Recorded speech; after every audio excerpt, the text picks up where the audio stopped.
पाहिजे, पण ती खुबी ही गुणांची असावी. आणि म्हणून मेन गोष्ट आहे की तुम्हाला धक्क्याची गरज आहे. त्या धक्क्यासाठी हे उदाहरण आहे.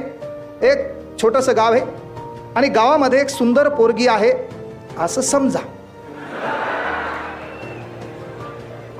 हो ना. कारण पोरगी सुंदर म्हणल्यावर तिथंच आडायला आमच्या पोराचं. तूने देखा मैंने देखा खुदा गवाह. मग मेन गोष्ट काय बाबा, एक गाव आहे, त्या गावामध्ये एक सुंदर पोरगी आहे आणि पोरीच्या बापाला वाटलं आपण पोरीच्या लग्नाचा पण ठेवू, शर्यत. काय ठेवू म्हणले?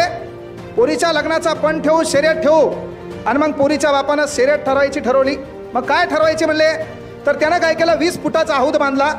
जो कोणी हौद पाहून जाईल म्हणले त्याला ही पोरगी आणि 10 लाख रुपये. आता पोरगी बाजूला उभी, 10 लाखाचं बंडल आहे. माता तलाठी, ग्रामसेवक लिपिक, कनिष्ठ लिपिक, वरिष्ठ लिपिक, जलसंपदा विभाग, बाकीचे सर्व दलिंदर एका लाईनला.